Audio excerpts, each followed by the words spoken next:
Ireny moa ny mpiara-miasantsika ao anatin'ity fandarana mahety indrindra amin'izao tafiditra amin'ireo fandarana manokana mandritra nyity mondial 2024 ity. Fa mialohan'ny hatongavantsika an'izay resaka mondial izay dia mbola ny vaovao hafa aloha no resantsika anisan'ireny ny hazakazaka bisikileta satria dia andray anjara amina fifaninana raisam-pirenena andeha ho any amin'ny continent africain any ny mpiazakazaka malagasy. Iatrika mitoro de Congo izay no azo ilazana azy fidonana ny fireneny Congo zany no andraisan'ny Madagasikara anjara mpiazakazaka bisikileta 10 mirahalahy no solitenantsika amin'izany manomboka ny 12 jona ka hatramin'ny 24 volana jona ity faninarana ity. Andray anjara amin'ny Tour de RDC any Congo ny mpiazakazaka bisikileta malagasy izay nomboka ny 12 jona ka hatramin'ny 24 jona ho avy zao. Ny lakamisy hariva teo no niraisin'ny ministry ny fanatanjahantena Tetsy Ambohijatovo ny delegasiona malagasy. Betsaka moa ny fanasana fa io miankina amin'ny hoentim-manana aloha voalohany indrindra no fa atsika manainga zany mandeha anjara amin'ireny faninanana ireny. Fa mitindry mitoraka ity moa zany dia ny RDC Congo zany no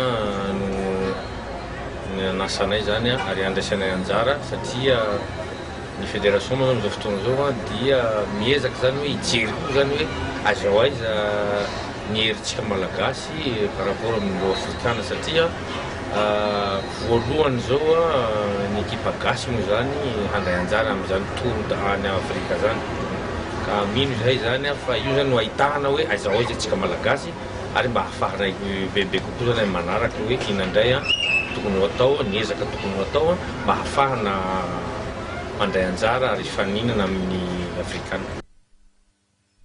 Saika efa nandray anjara tamin'ny Tour de Mata avokoa izy ireo ary efa nandombaka etapy raha amikasika ny faninanana izay tao any Congo kosa dia nambarany ny filohan'ny fédération fa mitovitovy amin'ny Tour de Mata ihany.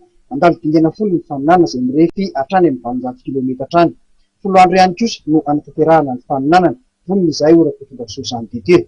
Raha tokony aina aloha zany dia azo lazaina hoe tsaratsara ihany ilay fanomanana satria izay moa zany efa nanao lalao raisam-pirenena maromaro ihany efa nanao Tour de la Réunion efa nanao hoe Tour de Madagascar eny zany dia ny entraînement zany efa mitohy foana hatramin'izao dia fanomanana zany efa ao tsara aloha vonona. Ina zao mbola mety hoe ampiana kely? Ny hoe ampiana kely ngamba tsy hitako tsony izay eo ampiana kely satria efa hita daholo zany teknika an'ilay bisikileta dia efa tsy hitako tsony izay ampiana tsony zany efa manao ahoana ny fitaovana entina miazakazaka? Ny fitaovana moa zany ny fitaovana zany efa mitovy efa samy'le bisikileta carbone daholo zany no ampiasaina amin'izao.